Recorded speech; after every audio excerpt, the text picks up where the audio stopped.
All right, this is day two. I'll start with just a little housekeeping. I want to keep the commentary to a bare minimum, but just a couple notes. I am going to do my best, and I will read the entire Bible in this 1 week. It may take 6, 7, 8 days, something like that, roughly a week.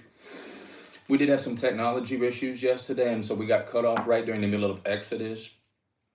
So what had happened is Moses had been instructed to leave with his people, and they went from Ramses to Sukkoth with 600,000 men, not including women and children, plus livestock. And they're heading out, and this is Passover. They have the unleavened bread. So we'll pick it up here. This is Exodus 12:33. 12:43. Here we go. Passover restrictions. The Lord said to Moses and Aaron, "These are the regulations for the Passover meal. No foreigner may eat it. Any slave you have bought may eat it after you have circumcised him, but a temporary resident or a hired worker may not eat it. It must be eaten inside the house. Take none of the meat outside the house. Do not break any of the bones. The whole community of Israel must celebrate it. A foreigner residing among you who wants to celebrate the Lord's Passover must have all the males in the household circumcised. Then he may take part like one born in the land. No uncircumcised male may eat it. The same law applies both to the native born and to the foreigners among you." All the Israelites did just what the Lord had commanded Moses and Aaron. And on that very day, the Lord brought the Israelites out of Egypt by their divisions. Consecration of the firstborn. The Lord said to Moses, "Consecrate to me every firstborn male. The first offspring of every womb among the Israelites belongs to me, whether human or animal."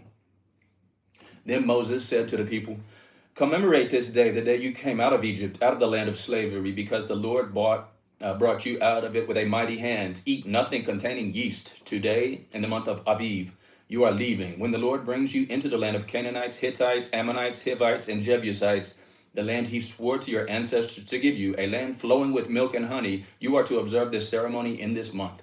For 7 days eat bread without yeast, and on the seventh day hold a festival to the Lord.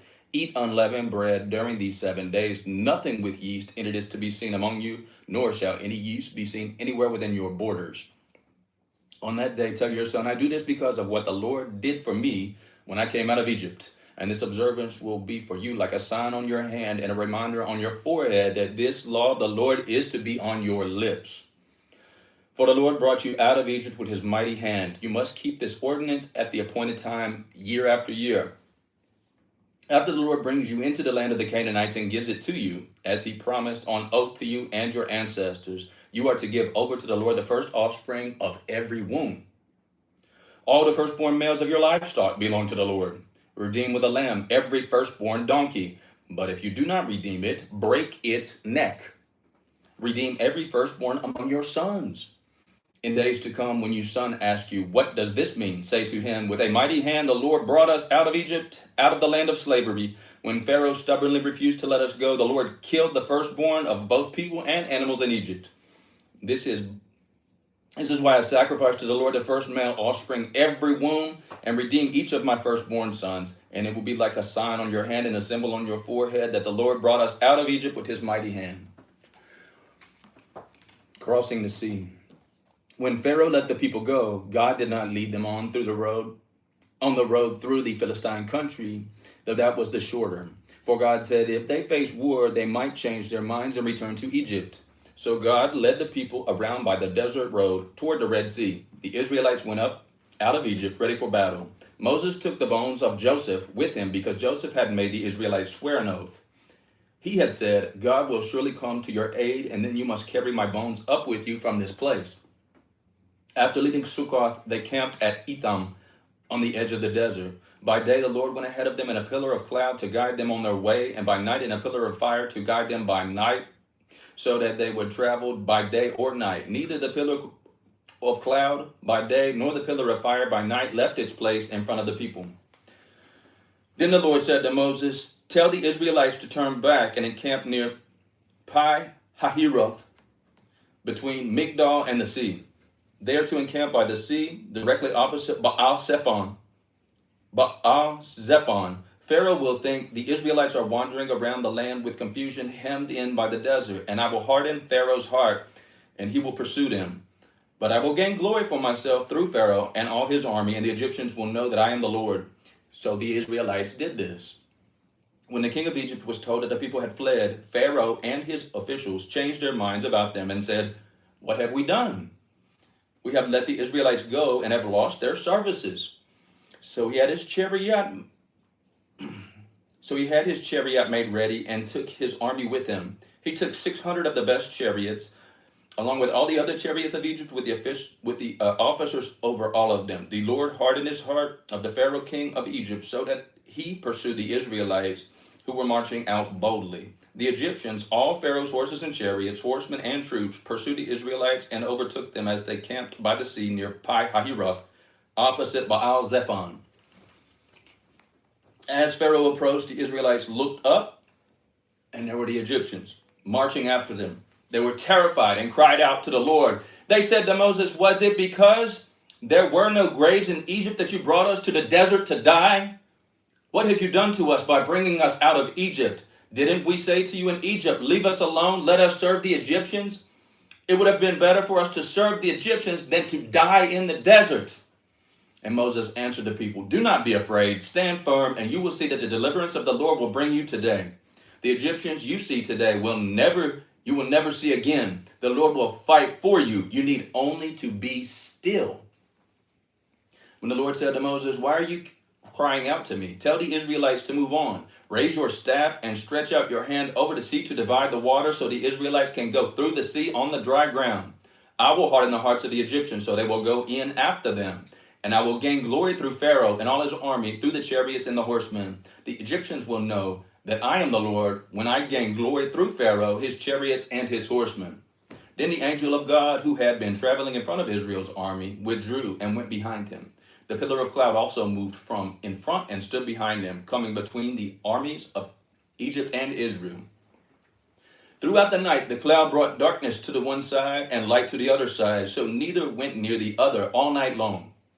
Then Moses stretched out his hand over the sea, and all that night the Lord drove the sea back with a strong east wind and turned it into dry land. The waters were divided, and the Israelites went through the sea on the dry ground with a wall of water on their right and on their left. The Egyptians pursued them, and all Pharaoh's horses and chariots and horsemen followed them into the sea. During the last watch of the night, the Lord looked down from the pillar of fire and cloud at the Egyptian army and threw it into confusion. He jammed the wheels of their chariots so that they had difficulty driving. And the Egyptians said, "Let's get away from the Israelites. The Lord is fighting for them against Egypt." Then the Lord said to Moses, "Stretch out your hand over the sea so that the waters may flow back over the Egyptians and their chariots and their horsemen." And Moses stretched out his hand over the sea, and at daybreak the sea went back to its place. The Egyptians were fleeing toward it, and the Lord swept them into the sea. The water flowed back and covered the chariots and horsemen, the entire army of Pharaoh that had followed the Israelites into the sea, and not one of them survived. But the Israelites went through the sea on dry ground, with a wall of water on their right and on their left side. That day the Lord saved Israel from the hands of the Egyptians, and Israel saw the Egyptians lying dead on their shore. When the Israelites saw the mighty hand of the Lord displayed against the Egyptians, the people feared the Lord and put their trust in him and in Moses his servant. The song of Moses and Miriam. Then Moses and the Israelites sang this song to the Lord. "I will sing to the Lord, for he is highly exalted, both horse and driver. He has hurled into the sea. The Lord is my strength and my defense. He has become my salvation. He is my God, and I will praise him, my father's God, and I will exalt him. The Lord is a warrior. The Lord is his name. Pharaoh's chariots and his army he has hurled into the sea. The best of Pharaoh's officers are drowned in the Red Sea. The deep waters have covered them. They sank to the depths like a stone. Your right hand, Lord, was majestic in power. Your right hand, Lord, shattered the enemy. In the greatness of your majesty, you threw down those who opposed you. You unleashed your burning anger. It consumed them like stubble. By the blast of your nostrils, the water piled up. The surging water stood up like a wall. The deep waters congealed in the heart of the sea. The enemy boasted, I will pursue. I will overtake them. I will divide their spoils. I will gorge myself on them. I will draw my sword in my hand and will destroy them. But you blew with your breath, and the sea covered them. They sank like lead in the mighty waters. Who among the gods is like you, Lord? Who is like you, majestic in holiness, awesome in glory, working wonders? You stretch out your right hand, and the earth swallows your enemies. In your unfailing love, you will lead the people that you have redeemed. In your strength, you will guide them to your holy dwelling. The nations will hear and tremble. Anguish will grip the people of Philistia. The chiefs of Edom will be terrified. The leaders of Moab will be seized and trembling. The people of Canaan will melt away. Terror and dread will fall on them. By the power of your arm, they will be as still as a stone until your people pass by, Lord, until the people you brought pass by.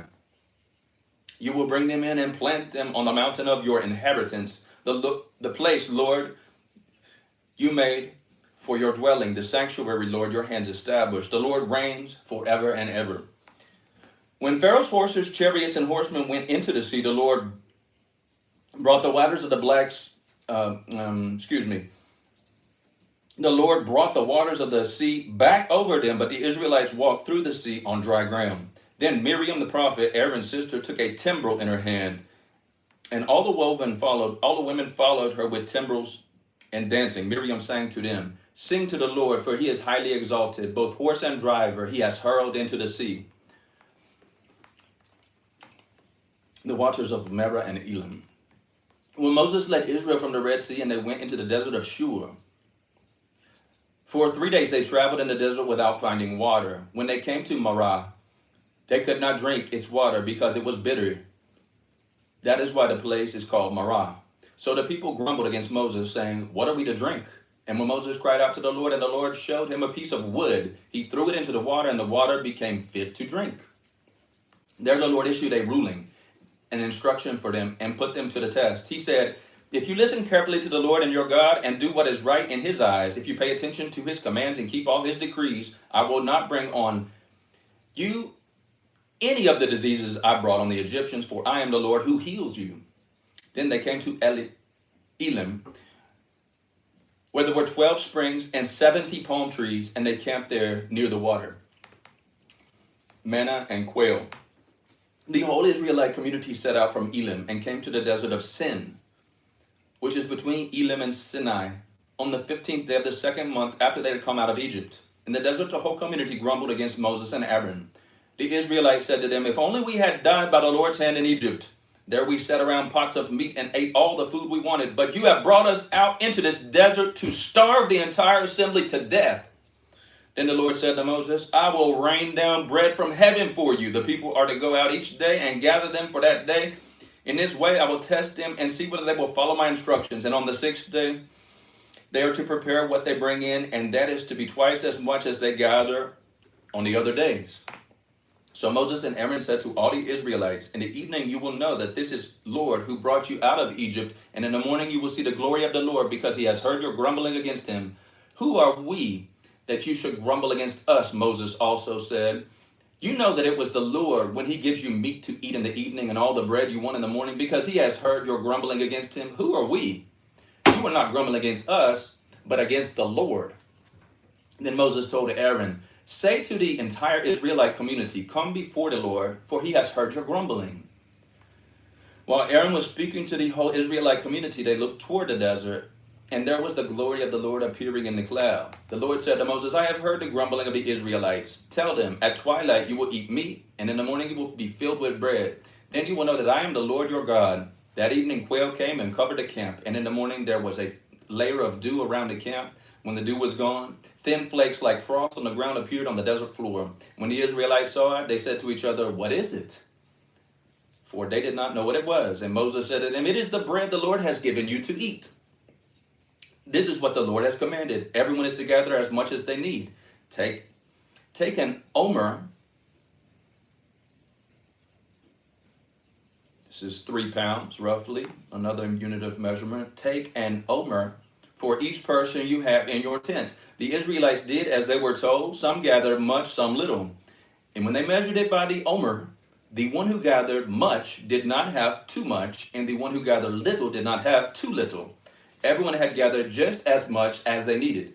Then Moses said to them, no one is to keep any of it until morning. However, some of them paid no attention to Moses. They kept part of it until morning, but it was full of maggots and began to smell. Moses was angry with them. Each morning, everyone gathered as much as they needed, and when the sun got hot, it melted away.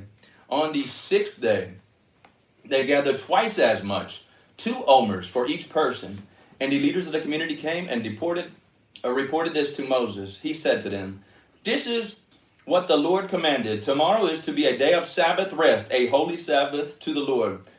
So bake what you want to bake and boil what you want to boil. Save whatever is left and keep it until morning. So they saved it until morning as Moses commanded, and it did not stink or get maggots in it. Eat it today, Moses said, because today is a Sabbath to the Lord. You will not find any of it on the ground today. 6 days you are to gather it, but on the 7th day, the Sabbath, there will not be any. Nevertheless, some of the people went out on the 7th day to gather it, but they found none. Then the Lord said to Moses, how long will you refuse to keep my commands and my instructions? Bear in mind that the Lord was giving you the Sabbath. That is why on the 6th day he gives you bread for 2 days. Everyone is to stay where they are on the 7th day, and no one is to go out. So the people rested on the 7th day. The people of Israel called the bread manna. It was white like coriander seed and tasted like wafers made with honey. Moses said, this is what the Lord has commanded. Take an omer of manna and keep it for the generations to come, so they can see the bread I gave to you to eat in the wilderness when I brought you out of Egypt. So Moses said to Aaron, take a jar and put an omer of manna in it. Then place it before the Lord to be kept out for generations to come. As the Lord commanded Moses, Aaron put the manna with the tablets of the covenant's law, so that it might be preserved. The Israelites ate manna 40 years until they came to a land that was settled. They ate manna until they reached the border of Canaan. And, also noted, an omer is 1/10 of an ephah. E-P-H-A-H, ephah. And we'll make one comment here is, I would like to know where is this manna that was saved for generations to come? Where are the tablets? This is the Ark of the Covenant, I guess. So we need to, we don't know where it is, right? I guess nobody knows. Maybe somebody does. Continuing, water from the rock. The whole Israelite community set out from the desert of Sin, traveling from place to place as the Lord commanded. They camped at Rephidim, but there was no water for the people to drink. So they quarreled with Moses and said, give us water to drink. Moses replied, why do you quarrel with me? Why do you put the Lord on the test? But the people were thirsty for water there, and they grumbled against Moses. They said, why did you bring us out of Egypt and make us and our children and livestock die of thirst? Then Moses cried out to the Lord, what am I to do with these people? They are almost ready to stone me. The Lord answered Moses, go out in front of the people. Take with you some of the elders of Israel, and take in your hand the staff with which you struck the Nile, and go. I will stand there before you by the rock of Horeb. Strike the rock, and water will come out of it for the people to drink. So Moses did this in the sight of the elders of Israel. And he called the place Massah and Meribah, because the Israelites quarreled, and because they tested the Lord, saying, is the Lord among us or not? The Amalekites defeated. The Amalekites came and attacked the Israelites at Rephidim. Moses said to Joshua, choose some of our men and go out to fight the Amalekites. Tomorrow I will stand on top of the hill with the staff of God in my hands. So Joshua fought the Amalekites as Moses had ordered, and Moses, Aaron, and Hur went to the top of the hill. As long as Moses held up his hands, the Israelites were winning. But whenever he lowered his hands, the Amalekites were winning. When Moses' hands grew tired, they took a stone and put it under him, and he sat on it. Aaron and Hur held his hands up, one on one side, one on the other, so that his hands remained steady till sunset. So Joshua overcame the Amalekite army and the sword. Then the Lord said to Moses, write this on a scroll as something to be remembered, and make sure that Joshua hears it, because I will completely blot out the name of Amalek from under heaven. Moses built an altar and called it, the Lord is my banner. He said, because hands were lifted up against the throne of the Lord will be at war against the Amalekites from generation to generation. Jethro visits Moses. Now Jethro, the priest of Midian and father-in-law of Moses, heard of everything God had done for Moses and for his people of Israel, and how the Lord had brought Israel out of Egypt. After Moses had sent away his wife Zipporah, and his father-in-law Jethro received her and her 2 sons. One son was named Gershom, for Moses said, I have become a foreigner in a foreign land. And the other was named Eleazar, for he said, my father's God was my helper. He saved me from the sword of Pharaoh.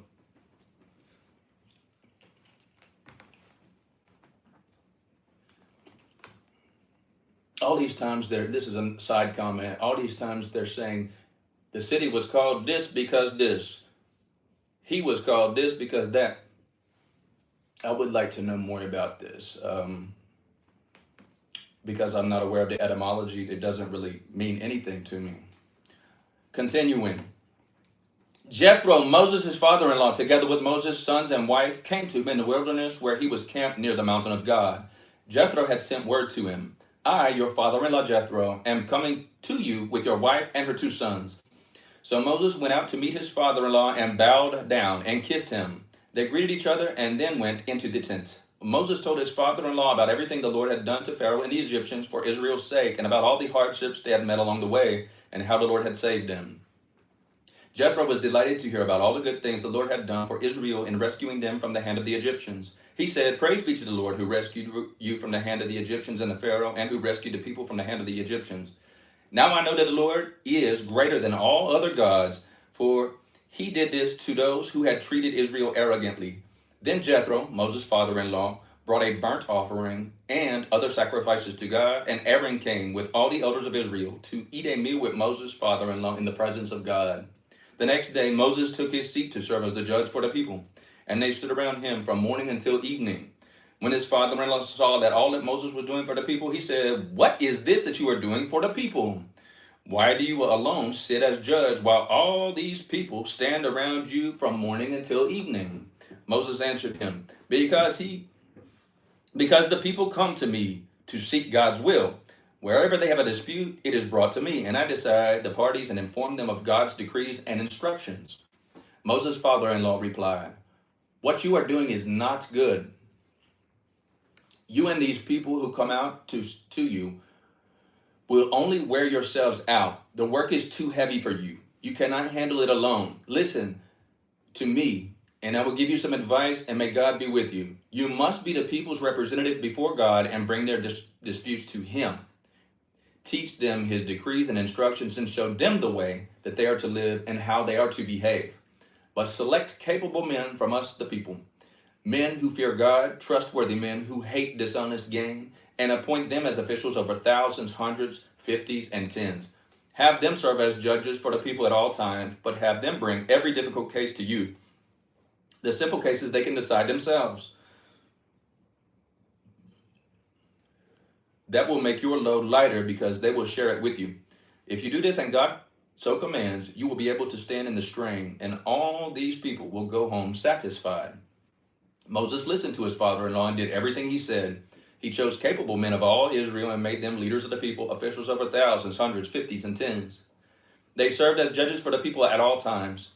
The difficult cases they brought to Moses, but the simple ones they decided themselves. Then Moses sent in his father-in-law on his way, and Jethro returned to his own country. And Mount Sinai. On the first day of the 3rd month after the Israelites left Egypt, on that very day, they came to the desert of Sinai.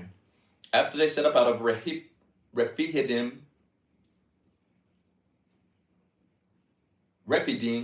they entered the desert of Sinai, and Israel camped there in the desert in front of the mountain. Then Moses went up to God, and the Lord called to him from the mountain and said, This is what you are to say to the descendants of Jacob, and what you are to tell the people of Israel. You yourselves have seen what I did in Egypt, and how I carried you on eagle's wings and brought you to myself. Now if you obey me fully and keep my covenant, then out of all nations you will be my treasured possession.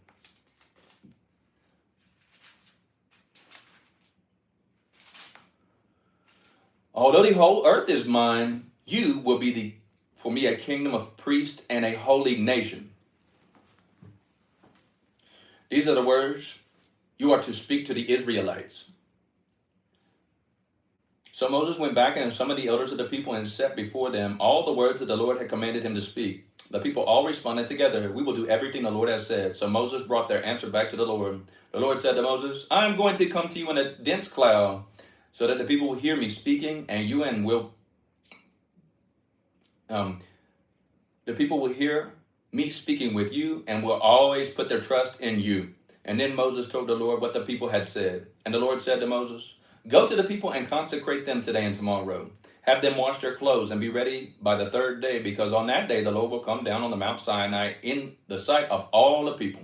Put limits for the people around the mountain and tell them, 'Be careful that you do not approach the mountain or touch the foot of it. Whoever touches the mountain is to be put to death. They are to be stoned or shot with arrows. Not a hand is to be laid on them. No person or animal shall be permitted to live. Only when the ram's horn sounds a long blast may they approach the mountain.'" After Moses had gone down the mountain to the people, he consecrated them, and they washed their clothes. Then he said to the people, "Prepare yourselves for the third day. Abstain from sexual relations." On the morning of the third day, there was thunder and lightning with a thick cloud over the mountain, and a very loud trumpet blast. Everyone in the camp trembled. Then Moses led the people out of the camp to meet with God, and they stood at the foot of the mountain. Mount Sinai was covered with smoke because the Lord descended on it in fire.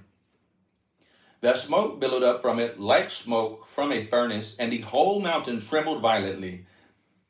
As the sound of the trumpet grew louder and louder, Moses spoke, and the voice of God answered him.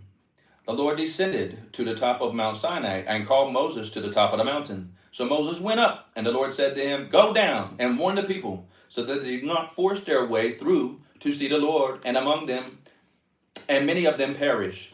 Even the priests who approach the Lord must consecrate themselves, or the Lord will break out against them." Moses said to the Lord, "The people cannot come up Mount Sinai, because you yourself warned us, 'Put limits around the mountain and set it apart as holy.'" The Lord replied, "Go down and bring Aaron up with you. But the priest and the people must not force their way through to come up to the Lord, or he will break out against them."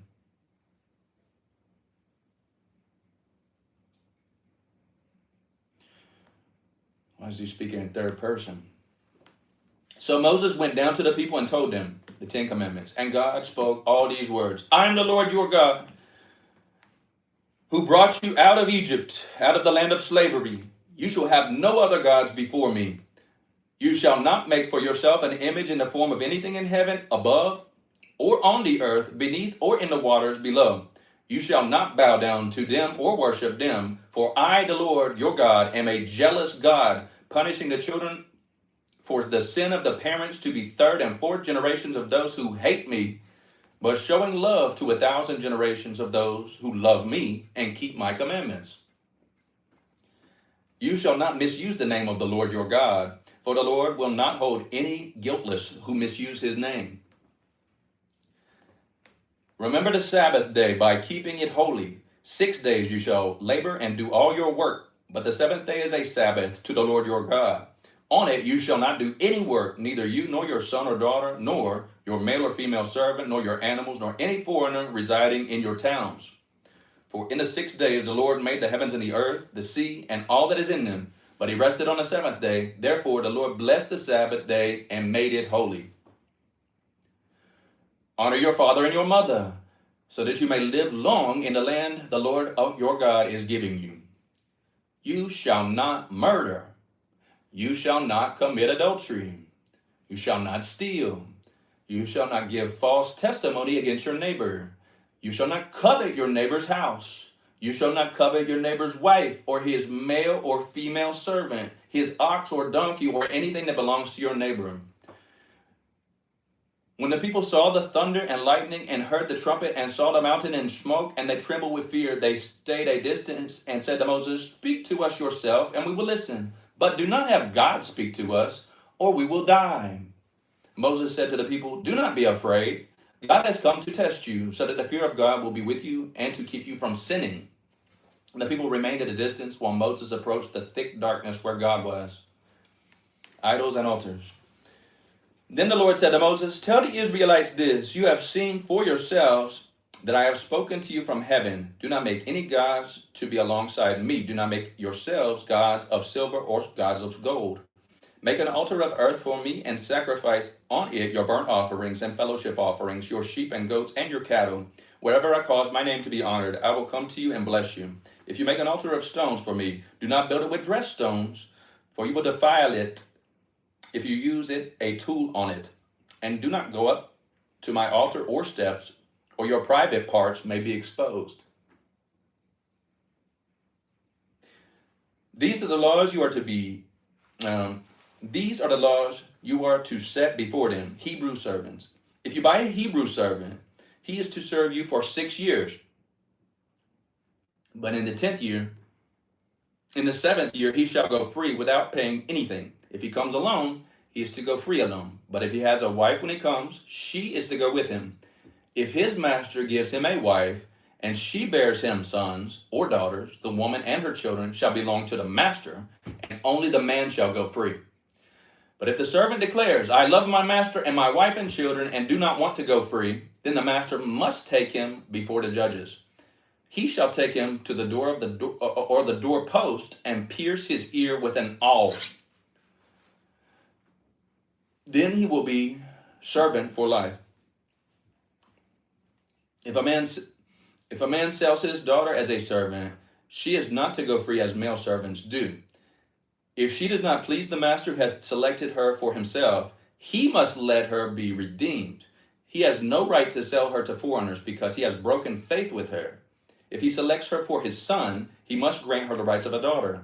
If he marries another woman, he must not deprive the first one of her food, clothing, and marital rights. If he does not provide her with these 3 things, she is to go free without any payment of money. Personal injuries. Anyone who strikes a person with a fatal blow is to be put to death. However, if it is not done intentionally, but God lets it happen, they are to flee to a place that I will designate. But if anyone schemes and kills someone deliberately, that person is to be taken from my altar and put to death. Anyone who attacks their father or mother is to be put to death. Anyone who kidnaps someone is to be put to death, whether the victim has been sold or is still in the kidnapper's possession. Anyone who curses their father or mother is to be put to death.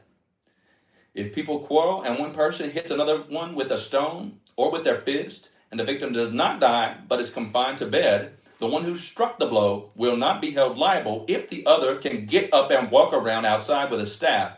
However, the guilty party must, the owner who knocks out the tooth of a male or female slave must let the slave go free to compensate for the tooth.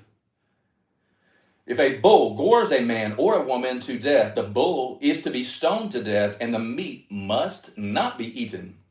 But the owner of the bull will be not held responsible. If, however, the bull has had the habit of goring and the owner has been warned, but has not kept it pinned up and kills a man or woman, the bull is to be stoned, and the owner also is to be put to death. However, if payment is demanded, the owner may redeem his life by the payment of whatever is demanded.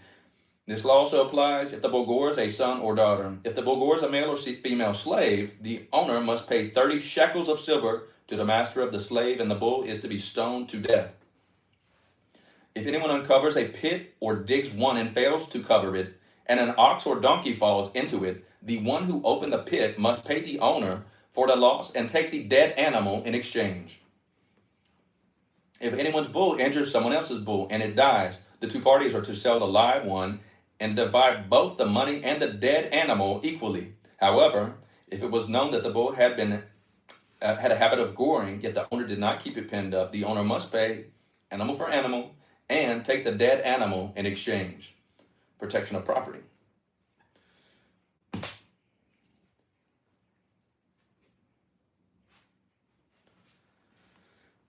Whoever steals an ox or a sheep and slaughters it or sells it must pay back 5 head of cattle for the ox and 4 sheep for the sheep.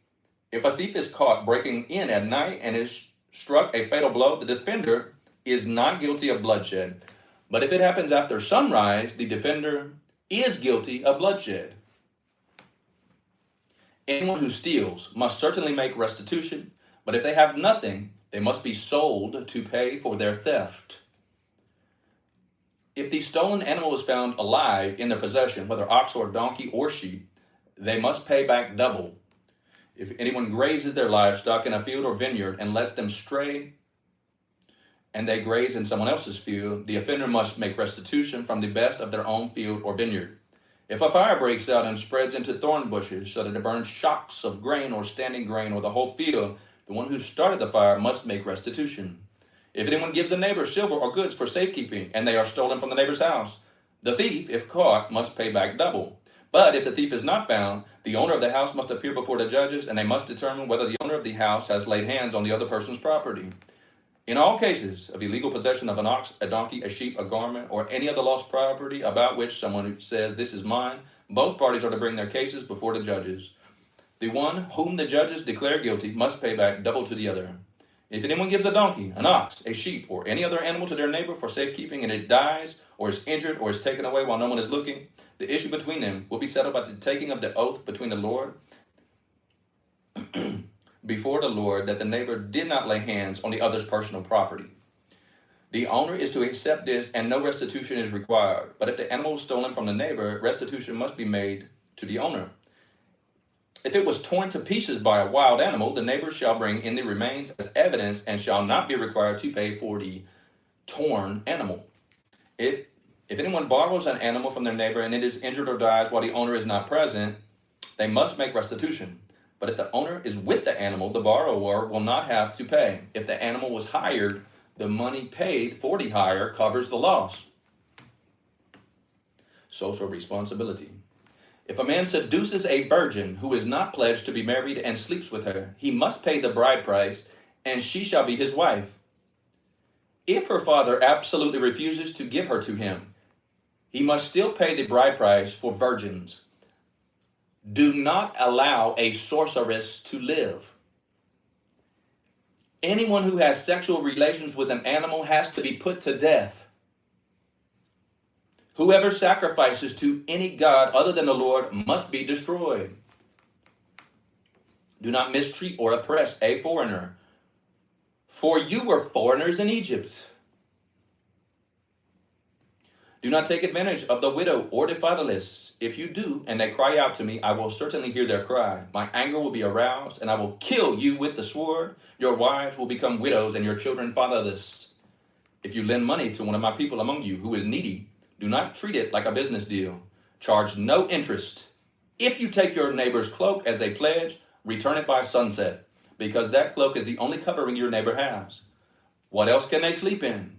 When they cry out to me, I will hear, for I am compassionate. Do not blaspheme God or curse the ruler of your people. Do not hold back offerings from your granaries or your vats.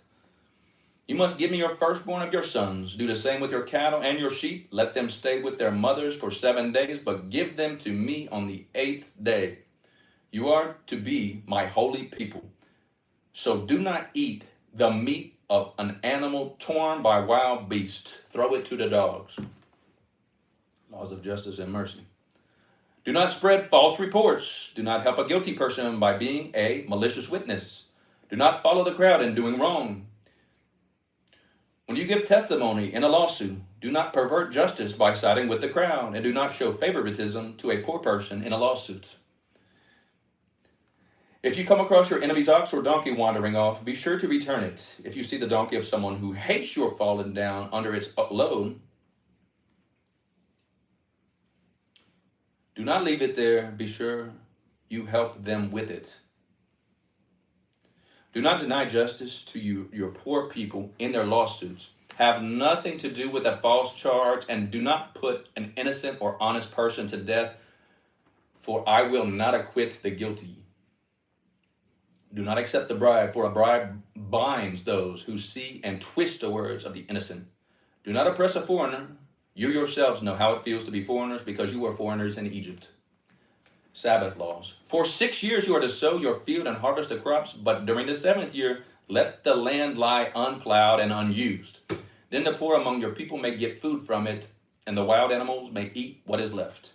Do the same with your vineyard and your olive grove. 6 days your work do, but on the 7th day do not work. so that your ox and your donkey may rest, and so that the slave born in your household and a foreigner living among you may be refreshed. Be careful to do everything I have said to you. Do not invoke the names of other gods. Do not let them be heard on your lips. The 3 annual festivals. 3 times a year you are to celebrate a festival to me. Celebrate the festival of unleavened bread. For 7 days eat bread made without yeast, as I commanded you. Do this at the appointed time in the month of Aviv, for in that month you came out of Egypt. No one is to appear before me empty-handed. Celebrate the festival of harvest with your first fruits of the crops you sow in your field. Celebrate the festival of ingathering at the end of the year, when you gather in your crops from the field. 3 times a year all the men are to appear before the sovereign Lord. Do not offer the blood of a sacrifice to me along with anything containing yeast. The fat of my festival offerings must not be kept until morning.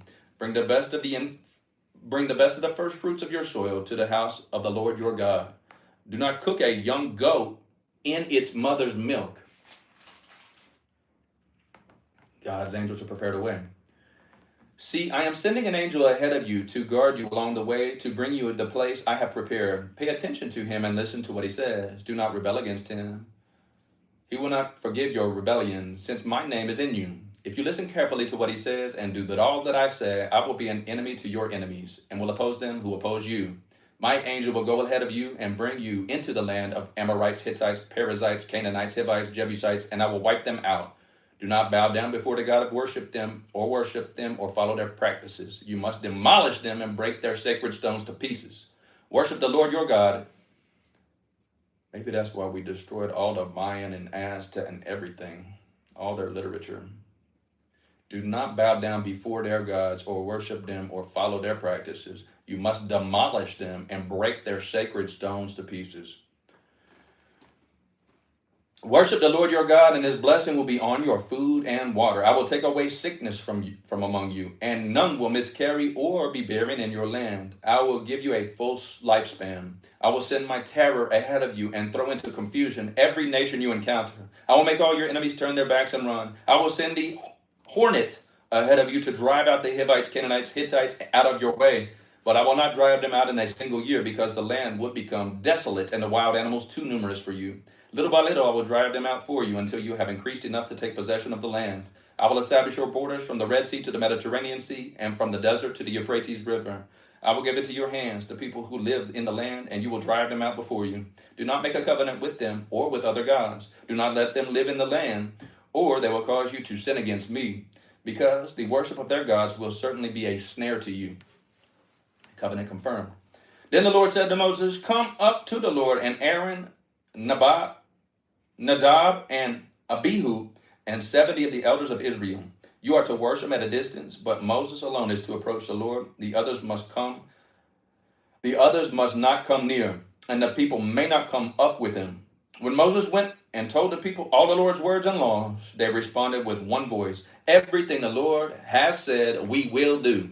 Moses then wrote down everything the Lord had said. He got up early the next morning and built an altar at the foot of the mountain and set up 12 pillar stones representing the 12 tribes of Israel. Then he sent young Israelite men. They offered burnt offerings and sacrificed young bulls as fellowship offerings to the Lord. Moses took half of the blood and put it in bowls, and the other half he splashed against the altar.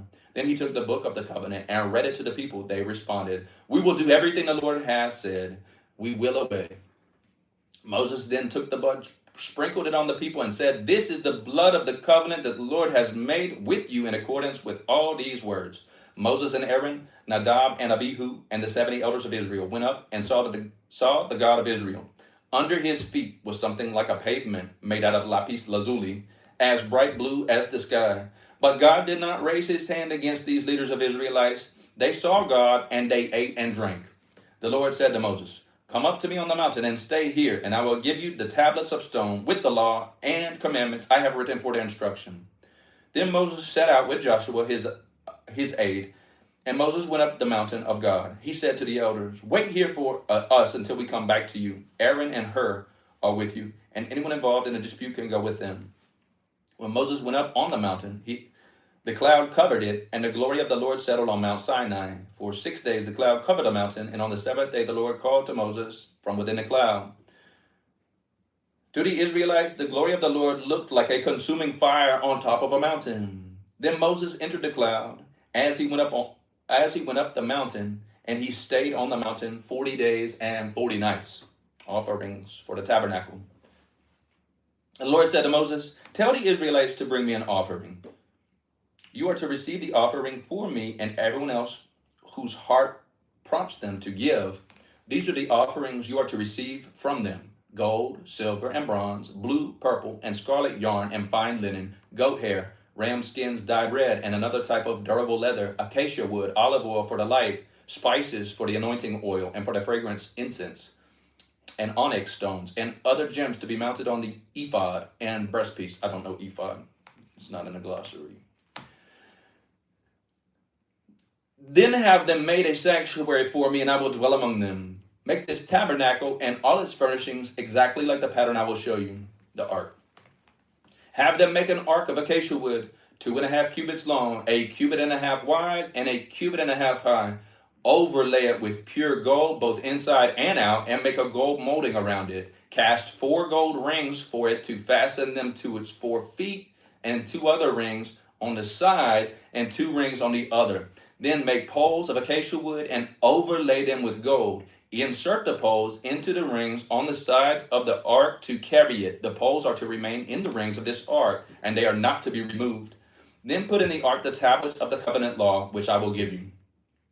Make an atonement cover of pure gold, 2.5 cubits long and 1.5 cubits wide, and make 2 cherubim out of a hammered gold at the ends of the cover. Make 1 cherub on one end and the second cherub on the other. Make the cherubim of one piece with the cover at the 2 ends. The cherubim are to have their wings spread upward, overshadowing the cover with them. The cherubim are to face each other, looking toward the cover. Place the cover on top of the ark and put in the ark up the tablets of the covenant law that I gave you. There, above the cover between the 2 cherubim that are over the ark of the covenant law, I will meet with you and give you all my commands for the Israelites.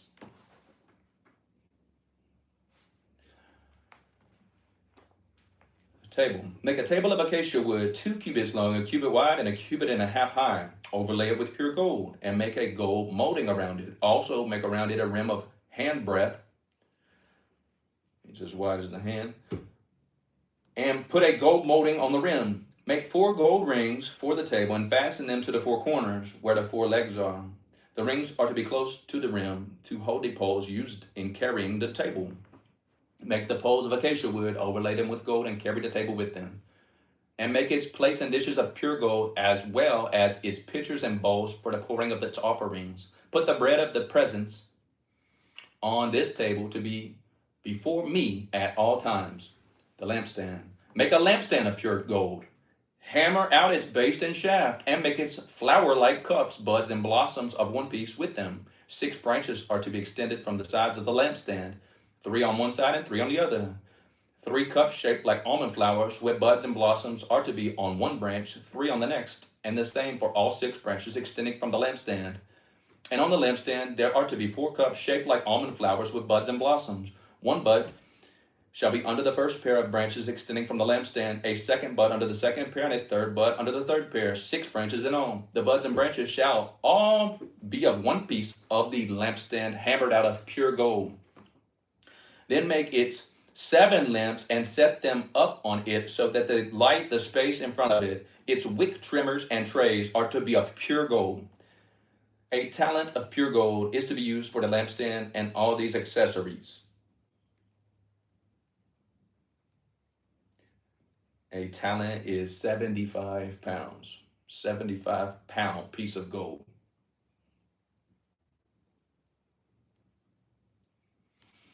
See that you make them according to the pattern shown on the mountain. The tabernacle. Make the tabernacle with 10 cubits.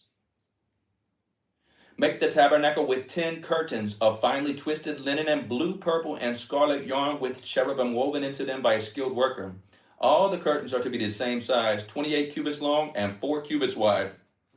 Join 5 of the curtains together and do the same with the other 5. Make loops of the blue material along the edge of the end of the curtain on one set, and do the same with the curtain on the other set. Make 50 loops on one curtain and 50 loops on the other curtain of the other set, with the loops opposite each other. Then make 50 gold clasps and use them to fasten the curtains together so that the tabernacle is a unit. Make curtains of goat hair for the tent over the tabernacle, 11 altogether. All 11 curtains are to be the same size, 30 cubits long and 4 cubits wide. Join 5 of the curtains together into one set and the other 6 into another set. Fold the 6th curtain double at the front of the tent. Make 50 loops along the edge of the end of one curtain. Make 50 loops along the edge of the end curtain in one set and also along the edge of the end curtain in the other set. Then make 50 bronze clasps and put them in the loops to fasten the tent together as a unit. As for the additional length of the tent curtains, 1/2 curtain that is left over is to hang down at the rear of the tabernacle. The tent curtains will be a cubit longer on both sides. What is left will hang over it, the sides of the tabernacle, so as to cover it. Make for the tent a covering of ram skins dyed red, and over that a covering the other durable leather. Make upright frames of acacia wood for the tabernacle. Each frame is to be 10 cubits long and a cubit and a half wide, with 2 projections set parallel to each other. Make all the frames of the tabernacle in this way. Make 20 frames for the south side of the tabernacle and make 40 silver bases to go under them, 2 bases for each frame, 1 under each projection. For the other side, the north side of the tabernacle, make 20 frames and 40 silver bases, 2 under each frame. Make 6 frames for the far end, that is the west end of the tabernacle, and make 2 frames for the corners at the far end. At these 2 corners, they must be double from the bottom all the way to the top and fitted into a single ring. Both shall be like that. So there will be 8 frames and 16 silver bases, 2 under each frame. Also make crossbars of acacia wood, 5 for the frames on the one side of the tabernacle, 5 for those on the other side, and 5 for the frames on the west at the far end of the tabernacle. The center crossbar is to extend from end to end at the middle of the frames. Overlay the frames with the gold and make gold rings to hold the crossbars. Also overlay the crossbars with gold. Set up the tabernacle according to the plan shown you on the mountain. Make a curtain of blue, purple, and scarlet yarn and finely twisted linen with cherubim woven into it by a skilled worker. Hang it with gold hooks on the 4 posts of acacia wood, overlay it with gold, and standing on 4 silver bases. Hang the curtain from the clasps and place the Ark of the Covenant law behind the curtain. The curtain will separate the holy place from the most holy place. Put the atonement cover on the Ark of the Covenant law in the most holy place. Place the table outside the curtain on the north side of the tabernacle and put the lampstand opposite on the south side. For the entrance to the tent, make a curtain of blue, purple, and scarlet yarn and finely twisted linen, the work of an embroiderer. Make gold hooks for this curtain and 5 posts of acacia wood overlaid with gold, and cast 5 bronze bases for them. The altar of burnt offering. Build an altar of acacia wood, 3 cubits high. It is to be square, 5 cubits long, and 5 cubits high. Make a horn at each of the 4 corners, so that the horns of the altar are of one piece, and overlay the altar with bronze. Make all its utensils of bronze. Its pots to remove the ashes, its shovels, sprinkling bowl, meat forks, and fire pans. Make a grating for it, a bronze network. Make a bronze ring at each of the 4 corners of the network. Put it under the ledge of the altar so that it is halfway up the altar. Make poles of acacia wood for the altar and overlay them with bronze. The poles are to be inserted into the rings, and so will be on 2 sides of the altar when it is carried. Make the altar hollow out of boards. It is to be made just as you were shown on the mountain. Courtyard. Make a courtyard for the tabernacle. The south side shall be 100 cubits long, and is to have curtains of finely twisted linen, with 20 posts and 20 bronze bases, and with silver hooks and bands on the posts. The north side shall also be 100 cubits long, and is to have curtains with 20 posts and 20 bronze bases, and with silver hooks and bands on the posts. The west end of the courtyard shall be 50 cubits wide, and have curtains with 10 posts and 10 bases. On the east end, toward the sunrise, the courtyard also shall have 50 cubits wide. Curtains 15 cubits long are to be on one side of the entrance with 3 posts and 3 bases, and curtains 15 cubits wide, 15 cubits long are to be on the other side with 3 posts and 3 bases. For the entrance of the courtyard, provide a curtain 20 cubits long of blue, purple, and scarlet yarn, finely twisted linen, the work of an embroiderer, with 4 posts and 4 bases. All the posts around the courtyard are to have silver bands and hooks and bronze bases. The courtyard shall be 100 cubits long and 50 cubits wide, with curtains of finely twisted linen, 5 cubits high, and with 5 bronze basins. All the other articles used in the service of the tabernacle, whatever their function, including all the tent pegs for it and those for the courtyard, are to be of bronze. Oil for the lampstand. Command the Israelites to bring you clear oil, pressed olives for the light, so that the lamps will be kept burning. In the tent of meeting, outside the curtain that shields the ark of the covenant law, Aaron and his sons are to keep the lamps burning before the Lord from evening until morning. This is to be a lasting ordinance among the Israelites for generations to come. The priestly garments. Have Aaron your brother brought to you from among the Israelites, along with his sons Nadab and Abihu, Eleazar and Ithamar, so that they may serve me as priests. Make sacred garments for your brother Aaron, to give him dignity and honor. Tell all the skilled workers to whom I have given wisdom in such matters that they are to make garments for Aaron for his consecration, so he may serve me as priest. These are the garments they are to make: a breastpiece, an ephod, there's the word again, a robe, so this is an article of clothing. Somebody can comment if anybody's watching. An ephod, some type of clothing, okay? A robe, a woven tunic, a turban, and a sash. They are to make these sacred garments for your brother Aaron and his sons, so that they may serve me as priests. Have them use gold and blue, purple and scarlet yarn, and fine linen. Oh, here we go, the ephod. Make the ephod of gold and of blue, purple, and scarlet yarn, and of finely twisted linen, the work of skilled hands. It is to have 2 shoulder pieces attached to 2 of its corners, so it can be fastened. Its skillfully woven waistband is to be like it, of 1 piece, with the ephod, and made with gold and with purple, blue, purple, and scarlet yarn, and with finely twisted linen. Maybe some type of armor. Take 2 onyx stones and engrave on them the names of the sons of Israel in the order of their birth, 6 names on 1 stone and the remaining 6 on the other. Engrave the names of the sons of Israel on the 2 stones the way the gem cutter engraves a seal. Then mount the stones in gold filigree settings and fasten them on the shoulder pieces of the ephod as memorial stones for the sons of Israel. Aaron is to bear the names on his shoulders as a memorial before the Lord. Make gold filigree settings and 2 braided chains of pure gold like a rope, and attach the chains to the settings. The breastpiece. Okay. Fashion a breastpiece for making decisions, the work of skilled hands. Make it like the ephod of gold and of blue, purple, and scarlet yarn, and of finely twisted linen. It is to be square, a span long and a span wide, and folded double. Span is about 150 feet.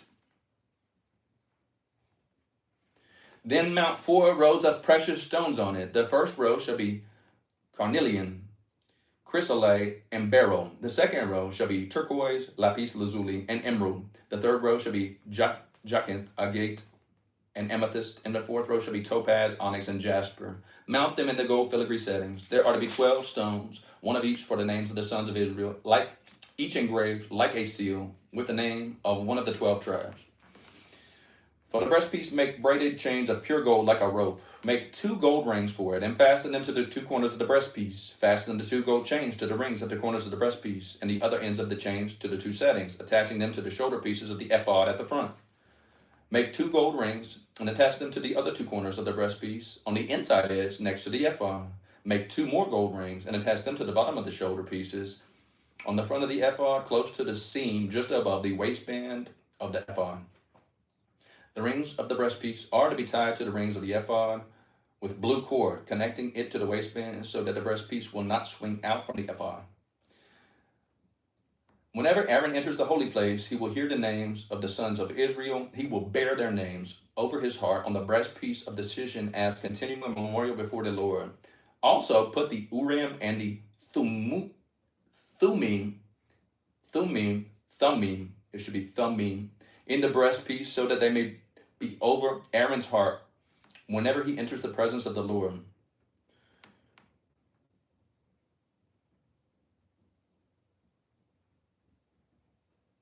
Thus, Aaron will always bear the means of making decisions for the Israelites over his heart before the Lord. Other priestly garments. Make the robe of the ephod entirely of blue cloth.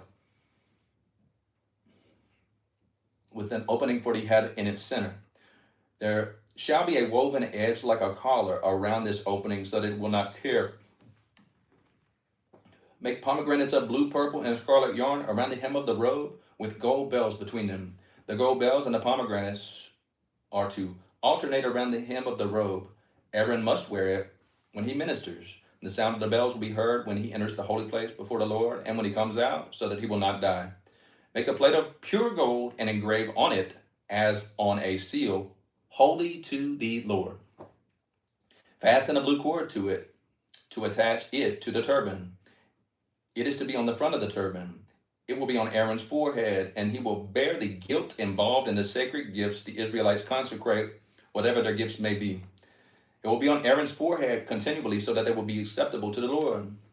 Weave the tunic of fine linen and make the turban of fine linen. The sash is to be the work of an embroiderer.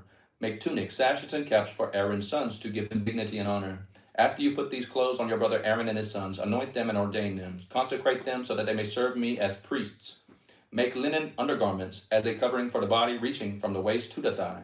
Aaron and his sons must wear them whenever they enter the tent of meeting or approach the altar to the minister of the holy place, so that they will not incur guilt and die. So when they go into the place most holy, why is it they have to wear these garments? In the Bible, it says, this is in Exodus 28:43. Wear these linen undergarments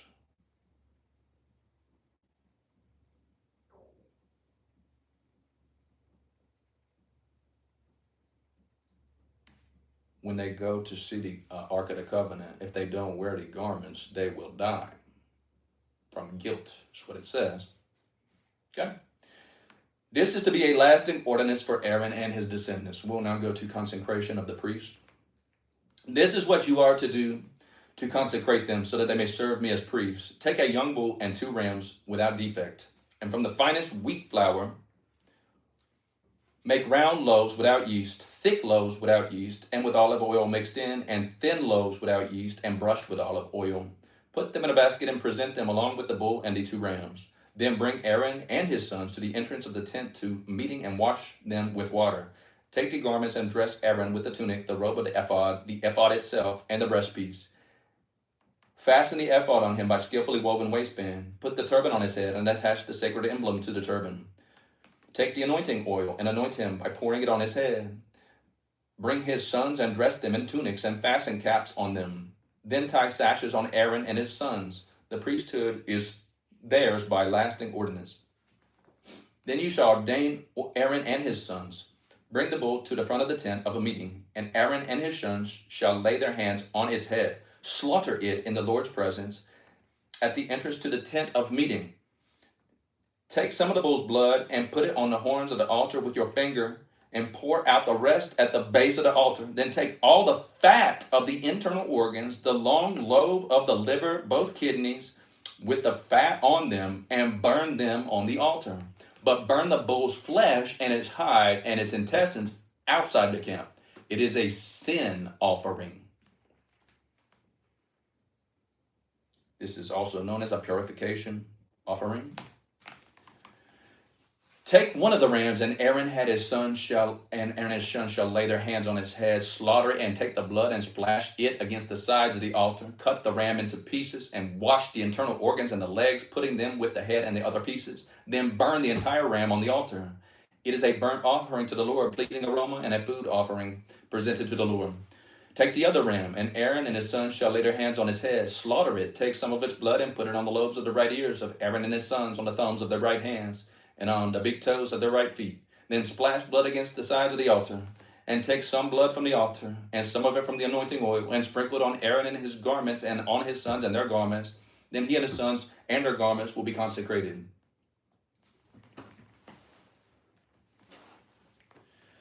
Take from this ram the fat tail, the fat of the internal organs, the long lobe of the liver, both kidneys with the fat on them, and the right thigh. This is the ram for ordination.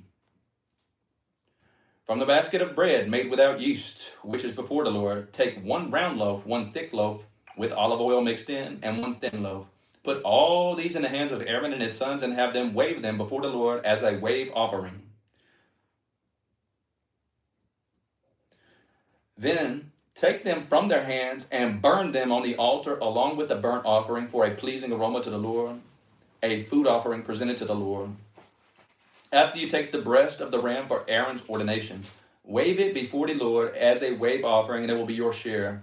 Consecrate those parts of the ordination ram that belongs to Aaron and his sons, the breast that was waved, and the thigh that was presented. This is always to be the perpetual share for the Israelites, for Aaron and his sons. It is the contribution the Israelites are to make to the Lord from their fellowship offerings. Aaron's sacred garments will belong to his descendants so that they can be anointed and ordained in them. The son who succeeds him as priest and comes to the tent of meeting to minister in the holy place is to wear them 7 days. Take the ram for the ordination and cook the meat in a sacred place. At the entrance to the tent of meeting, Aaron and his sons are to eat the meat of the ram and the bread that is in the basket. They are to eat these offerings by which atonement was made for the ordination and consecration. But no one else may eat them because they are sacred. And if any of the meat of ordination, ram, or any bread is left over till morning, burn it up. It must not be eaten because it is sacred. Do for Aaron and his sons everything I've commanded you, taking 7 days to ordain them. Sacrifice a bull each day as a sin offering to make atonement. Purify the altar by making atonement for it, and anoint it to consecrate it. For 7 days, make atonement for the altar and consecrate it. Then the altar will be most holy, and whatever touches it will be holy. This is what you are to offer on the altar regularly each day: 2 lambs a year, 2 lambs a year old. Offer one in the morning and the other at twilight. First, the lamb offer a tenth of an ephah, and an ephah is 3.5 pounds again. With the first lamb, offer a tenth of an ephah of the finest flour mixed with a quarter of hin. Hin is 1 quart. This is a measurement for 1 quart. A hin, or a quart of oil from pressed olives, and a quarter of a hin of wine as a drink offering. Sacrifice the other lamb at twilight with the same grain offering and its drink offering as in the morning, a pleasing aroma, a food offering presented to the Lord. For the generations to come, this burnt offering is to be made regularly at the entrance to the tent of the meeting before the Lord. There I will meet you and speak to you. There also I will meet with the Israelites, and the place will be consecrated by my glory. So I will consecrate the tent of meeting and the altar, and will consecrate Aaron and his sons to serve me as priest. Then I will dwell among the Israelites and be their God. They will know that I am the Lord their God, who brought them out of Egypt, so that I might dwell among them. I am the Lord their God. This is the altar of incense. Make an altar of acacia wood for burning incense. It is to be square, a cubit long and a cubit high, and 2 cubits high.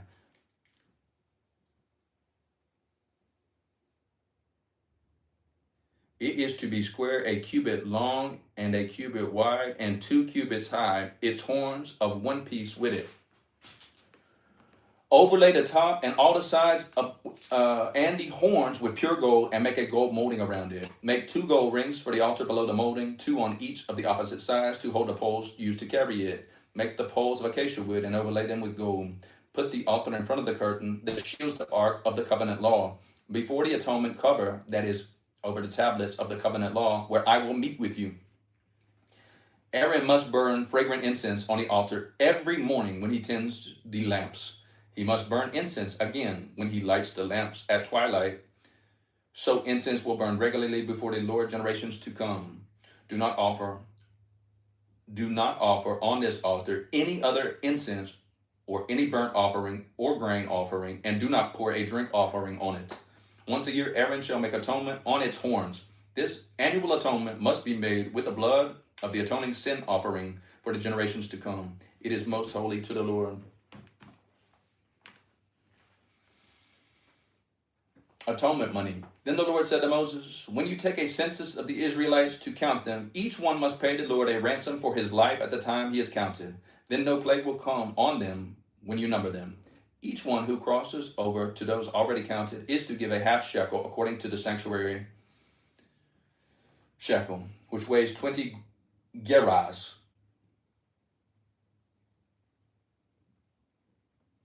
A gerah is 1/5 of an ounce.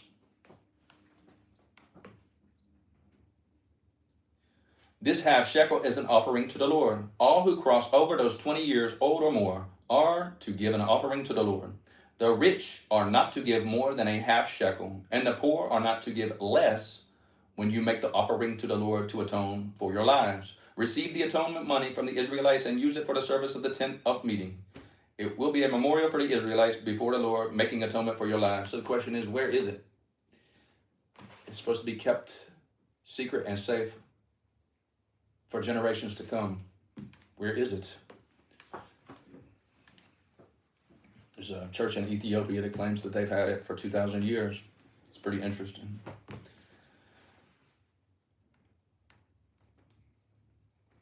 Basin for washing. Then the Lord said to Moses, make a bronze basin with its bronze stand for washing. Place it between the tent of meeting and the altar and put water in it. Aaron and his sons are to wash their hands and feet with the water from it.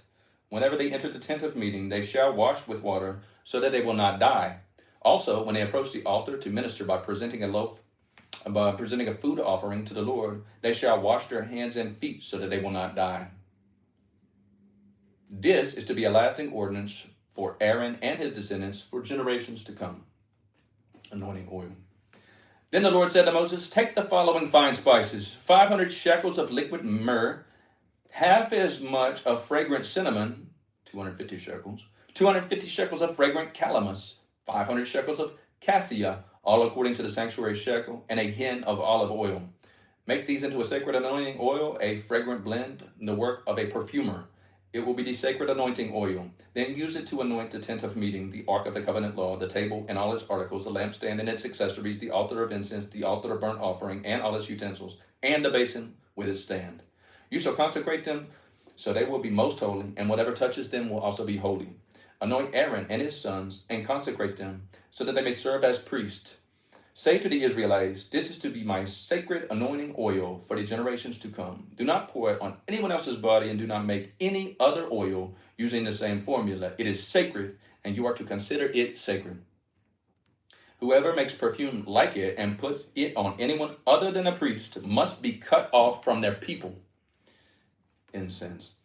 Then the Lord said to Moses, take fragrant spices, gum resin, onycha, and galbanum, and pure frankincense, all in equal amounts, and make a fragrant blend of incense, the work of a perfumer. It is to be salted and pure and sacred. Grind some of it to powder and place it in front of the ark of the covenant law in the tent of meeting, where I will meet with you. It shall be most holy to you. Do not make any incense with this formula for yourselves. Consider it holy to the Lord. Whoever makes incense like it to enjoy its fragrances must be cut off from their people. Bezalel and Oholiab. Bezalel. When the Lord said to Moses, see, I have chosen Bezalel, son of Uri, the son of Hur, of the tribe of Judah, and I will have filled with him the Spirit of God with wisdom, with understanding, with knowledge, and with all kinds of skills to make artistic designs for work in gold, silver, and bronze, to cut and set stones, to work in wood, and to engrave in all kinds of crafts. Moreover, I have appointed Oholiab, son of Ahisamach, of the tribe of Dan, to help him. Also, I have given ability to all the skilled workers to make everything I have commanded you, the tent of meeting, the ark of the covenant law with the atonement cover on it, and all the other furnishings of the tent, the table and its articles, the pure gold lampstand, and all its accessories, the altar of incense, the altar of burnt offering, and all its utensils, the basin with its stand, and also the woven garments, both the sacred garments for Aaron and the priest, and the garments for his sons when they serve as priests, and the anointing oil and the fragrant incense for the holy place. They are to make them just as I have commanded you. Sabbath. Then the Lord said to Moses, say to the Israelites, you must observe the Sabbath. This will be a sign between me and you for generations to come, so you may know that I am the Lord who makes you holy. Observe the Sabbath, because it is holy to you. Anyone who desecrates it is to be put to death. Those who do any work on that day must be cut off from their people. For 6 days work is to be done, but the seventh day is a day of Sabbath rest, holy to the Lord. Whoever does any work on the Sabbath day is to be put to death. The Israelites are to observe the Sabbath, celebrating it for the generations to come as a lasting covenant. It will be a sign between me and the Israelites forever. For in 6 days the Lord made the heavens and the earth, and on the seventh day he rested and was refreshed. When the Lord finished speaking to Moses on Mount Sinai, he gave him the 2 tablets of the covenant law, the tablet stone inscribed by the finger of God, golden calf. When the people saw that Moses was so long in coming down from the mountain, they gathered around Aaron and said, "Come, make us gods who will go before us. As for his fellow Moses who brought us up out of Egypt, we don't know what has happened to him." Aaron answered them, Take off the gold earrings that your wives, your sons, and your daughters are wearing, and bring them to me." So all the people took off their earrings and brought them to Aaron. He took what they handed him and made it into an idol cast in the shape of a calf, fashioning it with a tool.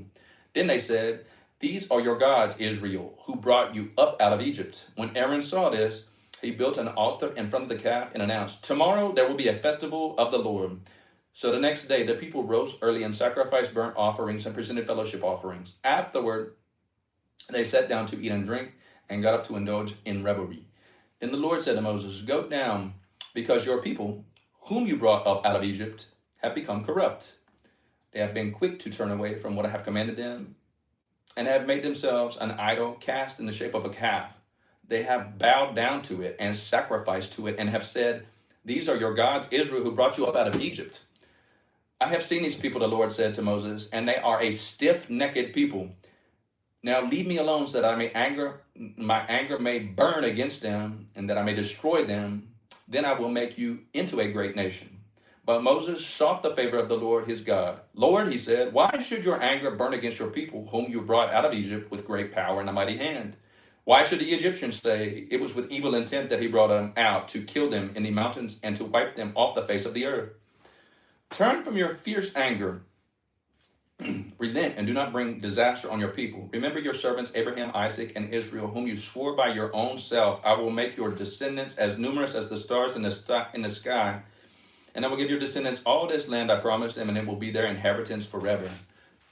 Then the Lord relented and did not bring on his people the disaster he had threatened. Moses turned and went down the mountain with the 2 tablets of the covenant law in his hands. They were inscribed on both sides, front and back. The tablets were the work of God. Writing of God engraved on the tablets. When Joshua heard the noise of the people shouting, he said to Moses, "There is the sound of war in the camp." Moses replied, "It is not a sound of victory. It is the sound of defeat. It is the sound of singing that I hear." When Moses approached the camp and saw the calf and the dancing, his anger burned, and he threw the tablets out of his hands, breaking them into pieces at the foot of the mountain. And he took the calf the people had made and burned it in the fire, and then he ground it to powder, scattered it on the water, and made the Israelites drink it. And he said to Aaron, "What did these people do to you, that you led them into such great sin?" "Do not be angry, my lord," Aaron answered. "You know how prone these people are to evil. They said to me, 'Make us gods who will go before us.' As for this fellow Moses who brought us up out of Egypt, we don't know what happened to him. So I told them, 'Whoever has any gold jewelry, take it off.' Then they gave me the gold, and I threw it in the fire, and out came this calf."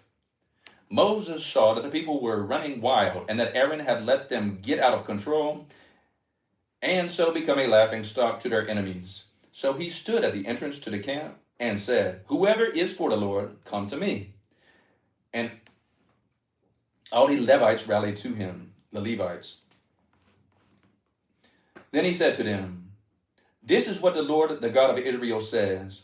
Each man strap a sword to his side, go back and forth through the camp from one end to the other, each killing his brother and friend and neighbor." The Levites did as Moses commanded, and that day about 3,000 people died. Then Moses said, "You have been set apart to the Lord today, for you are against your own sons and brothers, and he has blessed you on this day." The next day, Moses said to the people, "You have committed a great sin, but now I'll go up to the Lord. Perhaps I can make atonement for your sin." So Moses went back to the Lord and said, "Oh, what a great sin these people have committed. They have made themselves gods of gold. But now please forgive their sin, but if not, then blot me out of the book you have written." The Lord replied to Moses, "Whoever has sinned against me, I will blot out of my book. Now go, lead the people to the place I spoke of, and my angel will go before you. However, when the time comes for me to punish, I will punish them for their sin." And the Lord struck the people with a plague because of what they did with the calf Aaron had made. Then the Lord said to Moses, leave this place, you and the people you brought up out of Egypt, and go up to the land I promised on oath to Abraham, Isaac, and Jacob, saying, I will give it to your descendants. I will send an angel before you and drive out the Canaanites, Amorites, Hittites, Perizzites, Hivites, and Jebusites. Go up to the land flowing with milk and honey, but I will not go with you, because you are a stiff-necked people, and I might destroy you on the way. When the people heard these distressing words, they began to return, and no one put on any ornaments. For the Lord had said to Moses, tell the Israelites, you are a stiff-necked people. If I were to go with you for even a moment, I might destroy you. Now take off your ornaments, and I will decide what to do with you. So the Israelites stripped off their ornaments at Mount Horeb, tent of meeting. Now Moses used to take a tent and pitch it outside the camp some distance away, calling it the tent of meeting. Anyone inquiring of the Lord would go up to the tent of meeting outside the camp. And whenever Moses went out to the tent, all the people rose and stood at the entrance to the tents, watching Moses until he entered the tent. As Moses went out into the tent, the pillar of cloud would come down and stay at the entrance while the Lord spoke with Moses. Whenever the people saw the pillar of cloud standing at the entrance to the tent, they all stood and worshipped, each at the entrance to their tent. The Lord would speak to Moses face to face, as one speaks to a friend, and then Moses would return to the camp. But his young aide Joshua, son of Nun, did not leave the tent. Moses and the glory of the Lord. Moses said to the Lord, you have been telling me, lead these people, but you have not let me know whom you will send me. Moses said to the Lord, you have been telling me, lead these people, but you have not let me know whom you will send with me. You have said, I know you by name, and you have found favor with me. If you are pleased with me, teach me your ways, so I may know you and continue to find favor with you. Remember that this nation is your people. The Lord replied, my presence will go with you, and I will give you rest. When Moses said to him, if your presence does not go with us, do not send us from here. How will anyone know that you are pleased with me and with your people unless you go with us? What else will distinguish me and your people from all the other people on the face of the earth? And the Lord said to Moses, I will do the very thing you have asked, because I am pleased with you, and I know you by name. And then Moses said, now show me your glory. And the Lord said, I will cause all my goodness to pass in front of you, and I will proclaim my name, the Lord, in your presence. I will have mercy on whom I will have mercy, and I will have compassion on whom I will have compassion. But, he said, you cannot see my face, for no one may see me and live. Then the Lord said, there is a place near me where you may stand on a rock.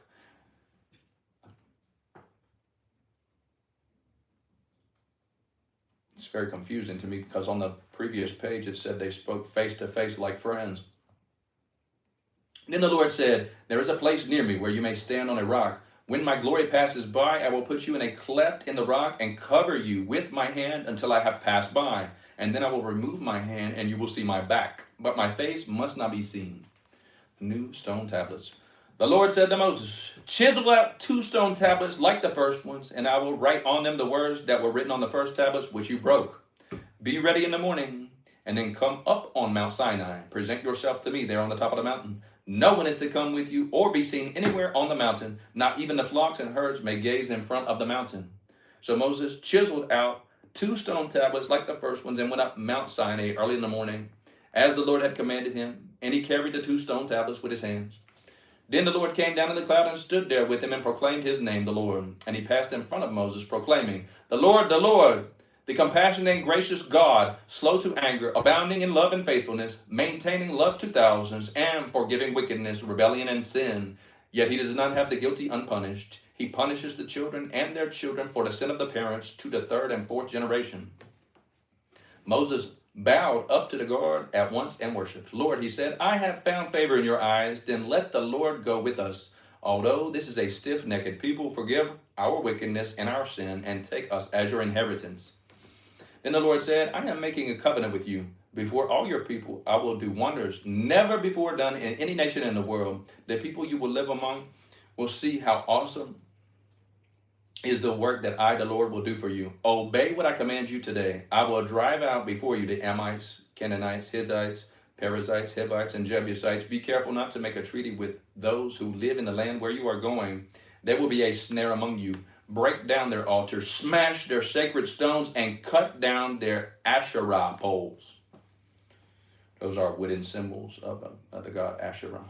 Do not worship any other god, for the Lord, whose name is jealous, is a jealous God. Be careful not to make a treaty with those who live in the land, for when they prostitute themselves to their gods and sacrifice to them, they will invite you, and you will eat their sacrifices. And when you choose some of their daughters as wives for your sons, and those daughters prostitute themselves to their gods, they will lead your sons to do the same. Do not make any idols. Celebrate the festival of the unleavened bread. For 7 days eat bread made without yeast, as I commanded you. Do this at the appointed time in the month of Aviv. In that month you came out of Egypt. The first offspring of every womb belongs to me, including all the firstborn males of your livestock, whether from herd of flock. Redeem the firstborn donkey with a lamb, but if you do not redeem it, break its neck. Redeem all your firstborn sons. No one is to appear before me empty-handed. 6 days you shall labor, but on the seventh day you shall rest. Even during plowing season and harvest you must rest. Celebrate the festival of weeks with the first fruits of the wheat harvest and the festival of ingathering at the turn of the year. 3 times a year all your men are to appear before the sovereign Lord, the God of Israel. I will drive out nations before you and enlarge your territory, and no one will covet your land when you go up 3 times each year to appear before the Lord your God. Do not offer the blood of a sacrifice to me along with anything containing yeast, and do not let any of the sacrifice from the Passover festival remain until morning. Bring the best of the first fruits of your soil to the house of the Lord your God. Do not cook a young goat in its mother's milk. Then the Lord said to Moses, write down these words, for in accordance with these words, I have made a covenant with you and with Israel. Moses was there with the Lord 40 days and 40 nights without eating bread or drinking water, and he wrote on the tablets the words of the covenant, the 10 commandments. The radiant face of Moses.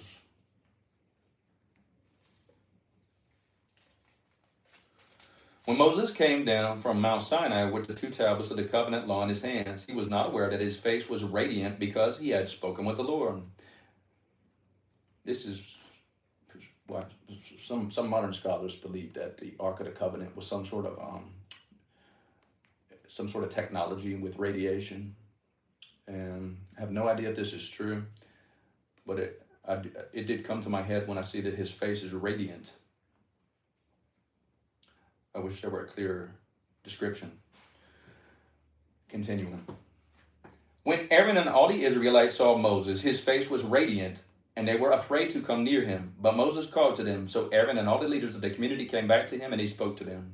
Afterward, all the Israelites came near him, and he gave them all the commands the Lord had given him on Mount Sinai. When Moses finished speaking to them, he put a veil over his face. But whenever he entered the Lord's presence to speak with him, he removed the veil until he came out. And when he came out and told the Israelites what he had been commanded, they saw that his face was radiant. Then Moses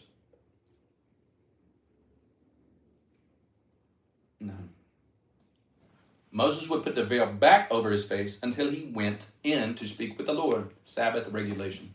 Moses assembled the whole Israelite community and said to them, these are the things the Lord has commanded you to do.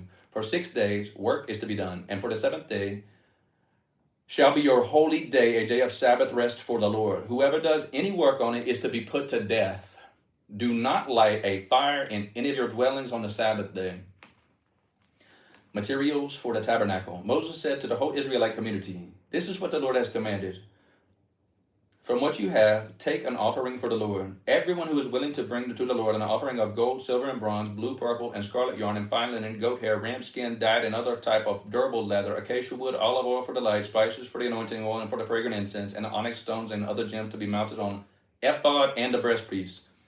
All who are skilled among you are to come and make everything the Lord has commanded. The tabernacle with its tent and covering, clasps, frames, crossbars, posts, and bases. The ark with its poles and atonement cover, and the curtain that shields it.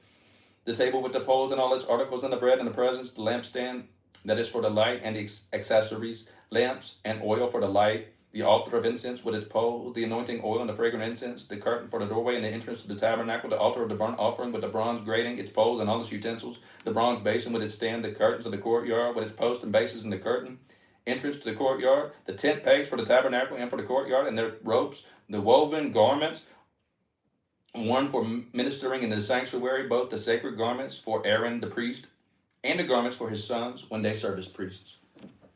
Then the whole Israelite community withdrew from Moses' presence, and everyone who was willing and whose heart moved them came and brought an offering to the Lord for the work of the tent of meeting, for all its service and for the sacred garments.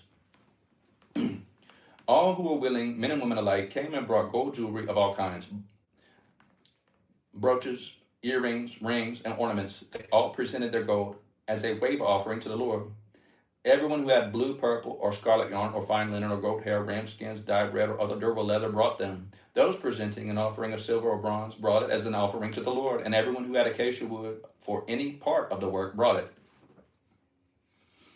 Every skilled woman spun with her hands and brought what she had spun, blue, purple, or scarlet yarn, or fine linen, and all the women who were willing and had the skill spun the goat hair.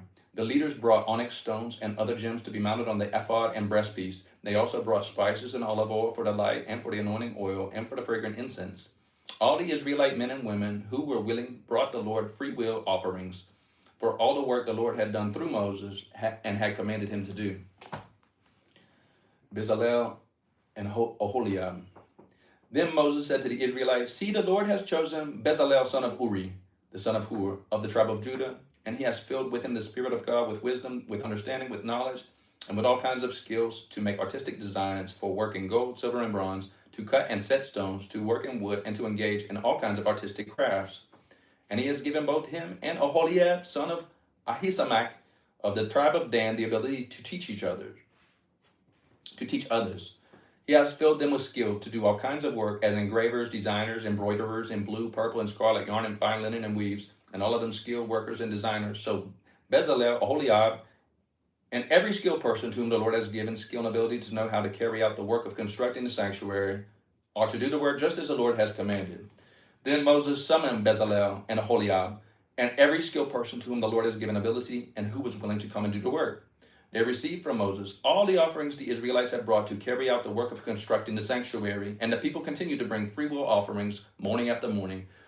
So all the skilled workers who were doing all the work, the sanctuary left what they were doing and said to Moses, "The people are bringing more than enough for doing the work the Lord has commanded to be done." Then Moses gave an order, and they sent this word throughout the camp: "No man or woman is to make anything else as an offering to the sanctuary." And so the people were restrained from bringing more because they already had was more than enough to do all the work, the tabernacle.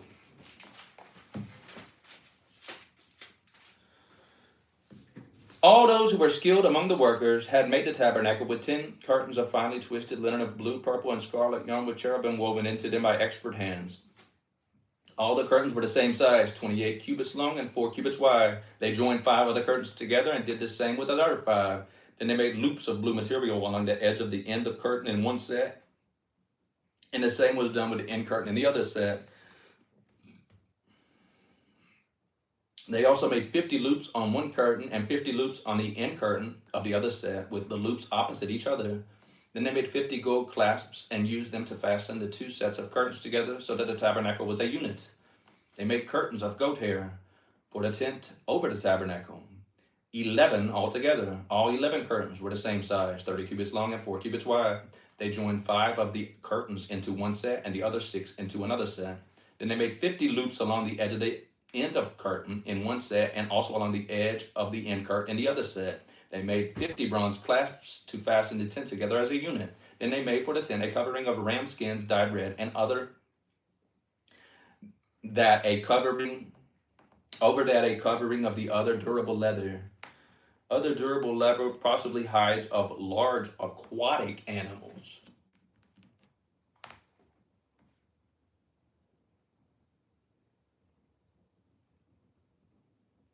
I guess that would be, what do they have in the Mediterranean? Maybe they have some sort of alligator or crocodile, I'm not sure. Other than that, it wouldn't be mammals there. No dolphins or whales in there. Somebody could comment if you know the answer. Aquatic animals coming from the Mediterranean 2,000 years ago used for durable leather. What would it be?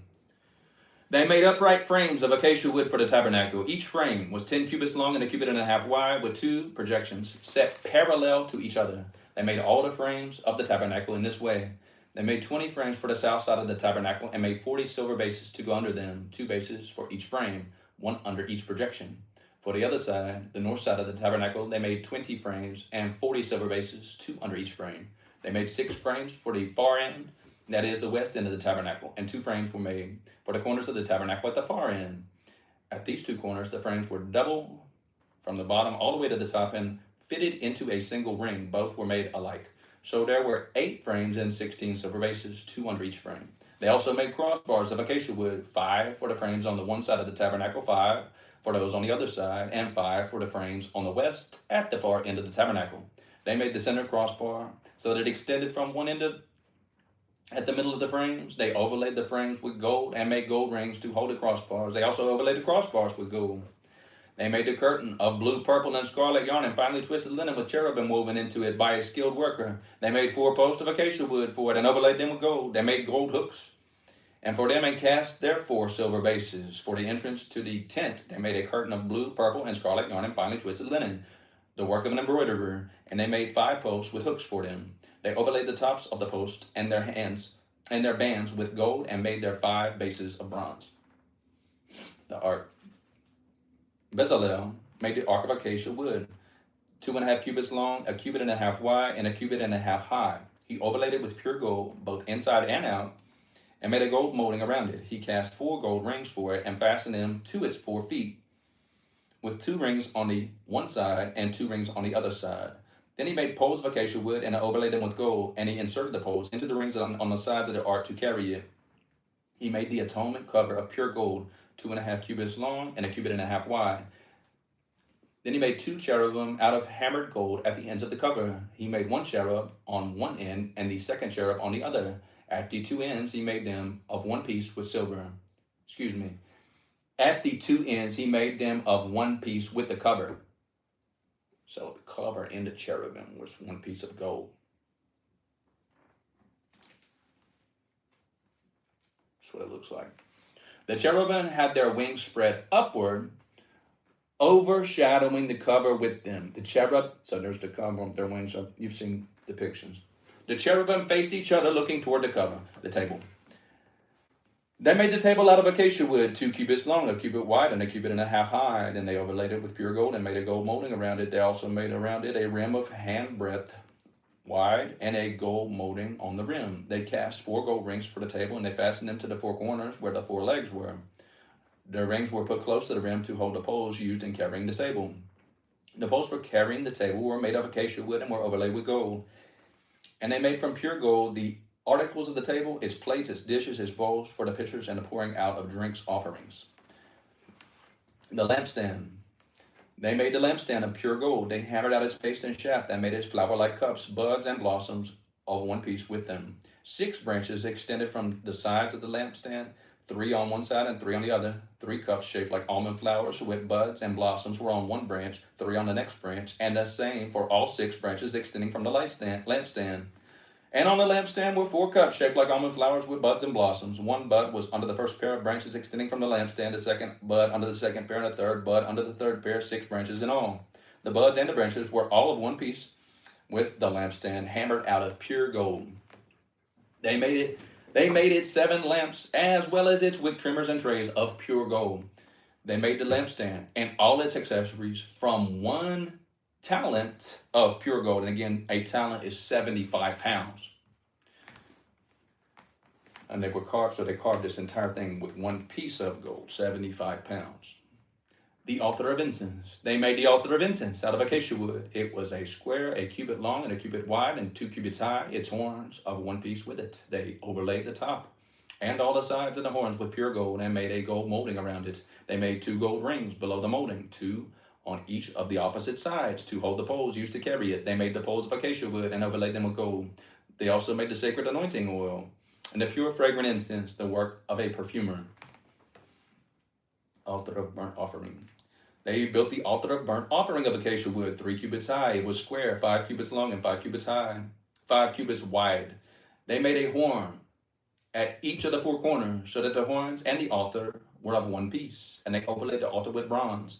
They made all its utensils bronze, its pots, shovels, sprinkling bowls, meat forks, and fire pans. They made a grating for the altar, a bronze network to be under its ledge halfway up the altar. They cast bronze rings to hold the poles for the four corners of the bronze grating. They made the poles of acacia wood and overlaid them with bronze. They inserted the poles into the rings so that it would be on the sides of the altar for carrying it. They made it hollow out of boards. The basin for washing. They made the bronze basin and its bronze stand from the mirrors of the women who served at the entrance of the tent of meeting courtyard. Next day they made the courtyard. The south side was 100 cubits long and had curtains of finely twisted linen with 20 posts and 20 bronze bases, and with silver hooks and bands on the posts. The north side was also 100 cubits long and had 20 posts and 20 bronze bases, and silver hooks and bands on the posts. The west end was 50 cubits wide and had curtains with 10 posts and 10 bases, with silver hooks and bands on the posts. To the east side, toward the sunrise, was also 50 cubits wide. Curtains 15 cubits long were on one side of the entrance with 3 posts and 3 bases, and curtains 15 cubits long were on the other side of the entrance of the courtyard with 3 posts and 3 bases. All the curtains around the courtyard were of finely twisted linen. The bases of the posts were bronze. The hooks and bands on the posts were silver, and their tops were overlaid with silver. All the posts of the courtyard had silver bands. The curtain for the entrance to the courtyard was made of blue, purple, and scarlet yarn and finely twisted linen, the work of an embroiderer. It was 20 cubits long, and the curtains of the courtyard 5 cubits high, with 4 posts and 4 bronze bases. Their hooks and bands were silver, and the tops were overlaid with silver. All the tent pegs of the tabernacle and all the surrounding courtyard were bronze. Materials used. These are the amounts of the materials used for the tabernacle of the covenant law, which were recorded at Moses' command by the Levites under the direction of Ithamar, son of Aaron, the priest. Bezalel, son of Uri, the son of Hur, of the tribe of Judah, made everything the Lord commanded Moses. With him was Oholiab, son of Ahisamach, of the tribe of Dan, an engraver and designer and an embroiderer in blue, purple, and scarlet yarn and fine linen. The total amount of the gold from the wave offering used for all the work of the sanctuary was 29 talents. What you do the math, 29 times 75. That would be, what is that? It's over 200 pounds of gold. That's a lot of gold. That'd be an ounce of gold is worth $2,000 or something now. So that's be $32,000 for 1 pound. That's a lot of gold anyway. Okay.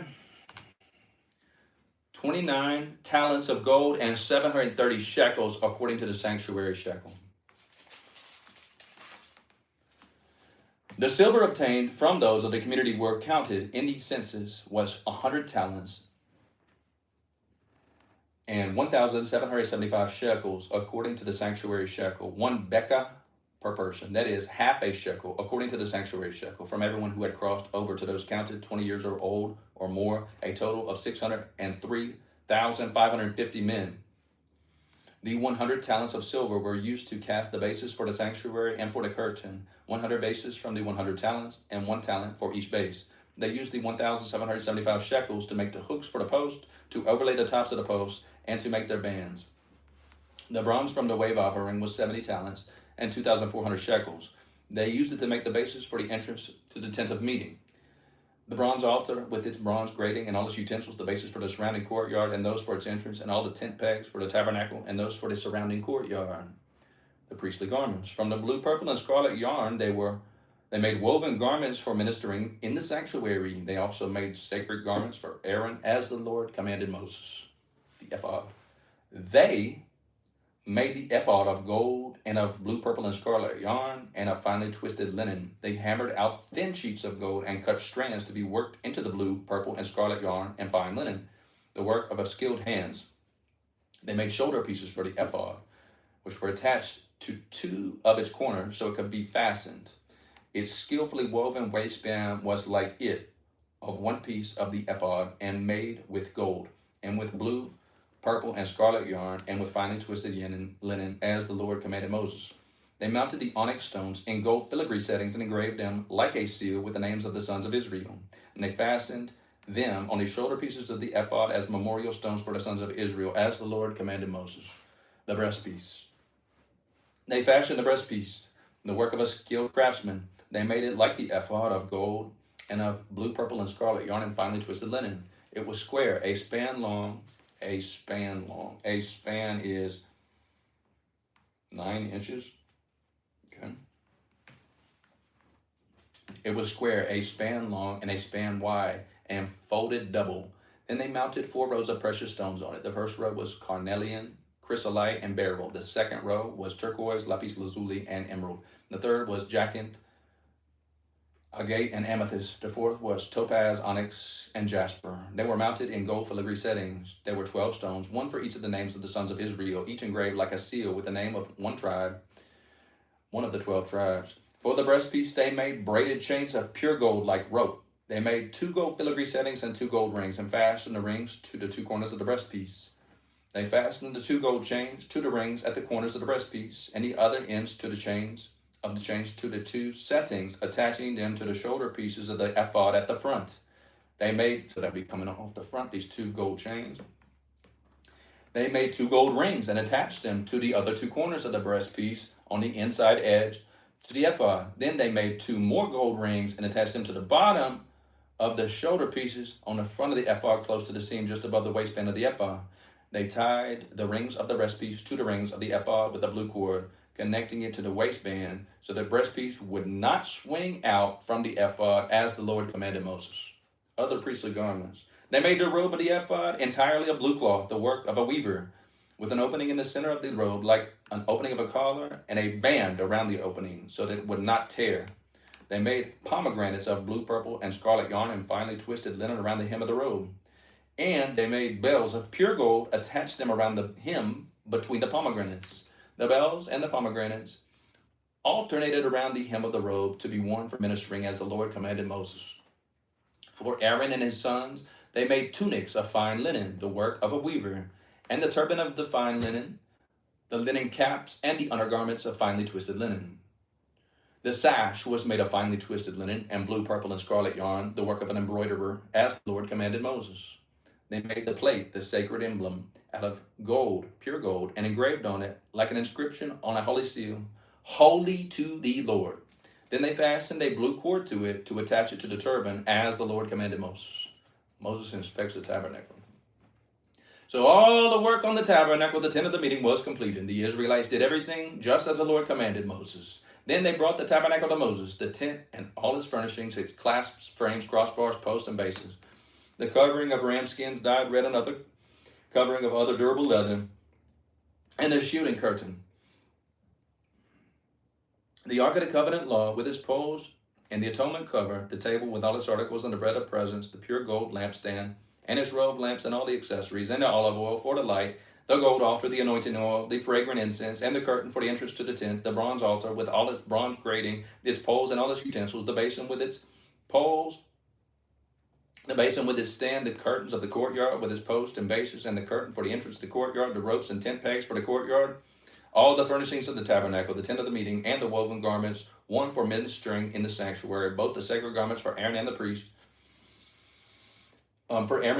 and the garments for his sons when serving as priests. The Israelites had done all the work just as the Lord had commanded Moses. Moses inspected the work and saw that they had done it just as the Lord commanded. So Moses blessed them, setting up the tabernacle. Then the Lord said to Moses, "Set up the tabernacle, the tent of meeting, on the first day of the month, first day of the first month. Place the Ark of the Covenant law in it and shield the ark with the curtain. Bring in the table and set out what belongs on it. Then bring in the lampstand and set up its lamps. Place the gold altar of incense in front of the Ark of the Covenant law and put the curtain at the entrance of the tabernacle. Place the altar of burnt offering in front of the entrance to the tabernacle, the tent of meeting. Place the basin between the tent of meeting and the altar and put water in it. Set up the courtyard around it and put the curtain at the entrance of the courtyard. Take the anointing oil and anoint the tabernacle and everything in it. Consecrate it and all its furnishings, and it will be holy. Then anoint the altar of burnt offering and all its utensils. Consecrate the altar, and it will be most holy. Anoint the basin and its stand and consecrate them. Bring Aaron and his sons to the entrance of the tent of meeting and wash them with the water. Then dress Aaron in the sacred garments, anoint him and consecrate him so he may serve as priest. Bring his sons and dress them in tunics. Anoint them just as you've anointed their father, so they may serve me as priest. Their anointing will be to a priesthood that will continue throughout their generations. Moses did everything just as the Lord commanded him. So the tabernacle was set up on the first day of the first month in the second year. When Moses set up the tabernacle, he put the bases in place, erected the frames, inserted the crossbars, and set up the posts. Then he spread the tent over the tabernacle and put the covering over the tent, just as the Lord had commanded him. He took the tablets of the covenant law and placed them in the ark, attached the poles to the ark, put the atonement cover on it. Then he brought the ark into the tabernacle and hung the shielding curtain and shielded the ark of covenant law as the Lord commanded him. Moses placed the table in the tent of meeting on the north side of the tabernacle outside the curtain and set out the bread on it before the Lord as the Lord commanded him. He placed the lampstand in the tent of meeting opposite the table on the south side of the tabernacle and set up the lamps before the Lord as the Lord commanded him. Moses placed the gold altar in the tent of meeting in front of the curtain and burned fragrant incense on it as the Lord commanded him. Then he put up the curtain at the entrance of the tabernacle. He set up the altar of burnt offering near the entrance of the tabernacle, the tent of meeting, and offering on it burnt offerings and grain offerings as the Lord commanded him.